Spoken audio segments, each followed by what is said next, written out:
Pas trop usé mon pense-bête, il est là, c'est mon souffleur, hein. C'est une balance mais c'est mon écran.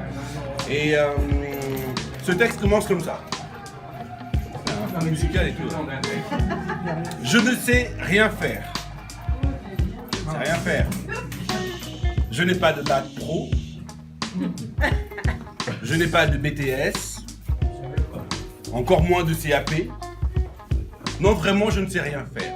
Si ma voiture tombe en panne, on se regarde, elle et moi, comme des coqs de combat, se demandant qui de nous deux portera le coup de grâce à l'autre.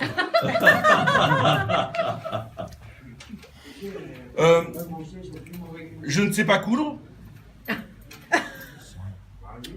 Si mon manteau se troue, le vent viendra alors me rendre visite durant tout l'hiver et je n'aurai pas mon mot à dire. Je ne suis pas cordonnier.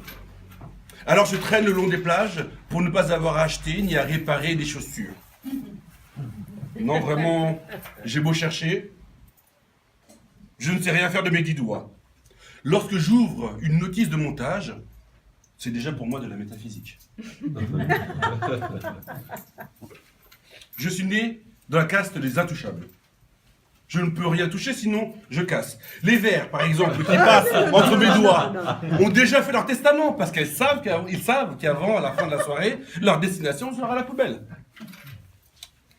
La chemise blanche que j'ai portée l'autre jour regrette déjà d'être née blanche. Bon, alors, j'ai bien essayé de faire proxénète, mais là encore, je me suis retrouvé sur le trottoir sans savoir comment. J'ai été licencié sans période d'essai.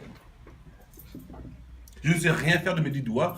Et franchement, je hais les Africains qui, avec 3 bouts de fil de fer, nous fabriquent la tour Eiffel. Je maudis les Indiens d'Amérique qui savent harnacher un cheval. Et font du galop sans chuter, évidemment. J'exècre les Occidentaux qui vous inventent des machines pour vous faciliter la vie. Alors le jour où elles tombent en panne, je peux vous dire que c'est une souffrance pour moi. Bon, c'est comme ça. Je me noie dans un verre d'eau. Mes rapports humains sont des plus exécrables. Quand j'entends un bébé qui pleure, je cherche désespérément le bouton pour baisser le volume.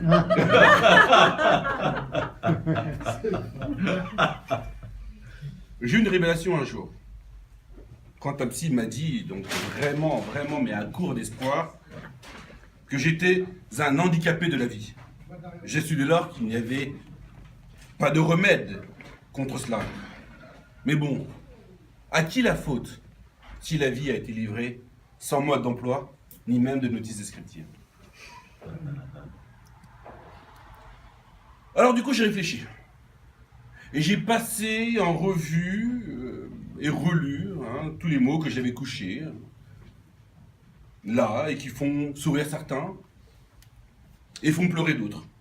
Mais je n'ai pas compris tout de suite que la solution était sous mes yeux. Même si je ne crée rien, la façon que j'ai d'agencer les mots, de les mettre en résonance, dans un sens qui fait sens, voilà après tout mon essence. La nourriture de l'esprit n'est-elle pas aussi importante que celle du corps?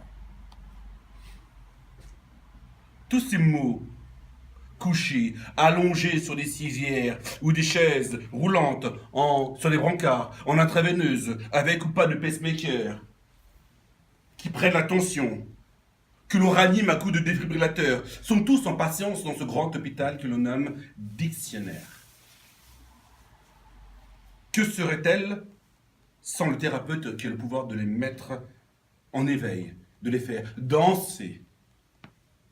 Que deviendrait l'âme une fois le corps repu, rassasié? Quelle nourriture pour l'esprit? Gros et gras, sans le sport, attendant la mort. Alors je vous le dis, mes amis, l'aspirine de l'âme se nomme poésie. Et j'en prends mon parti.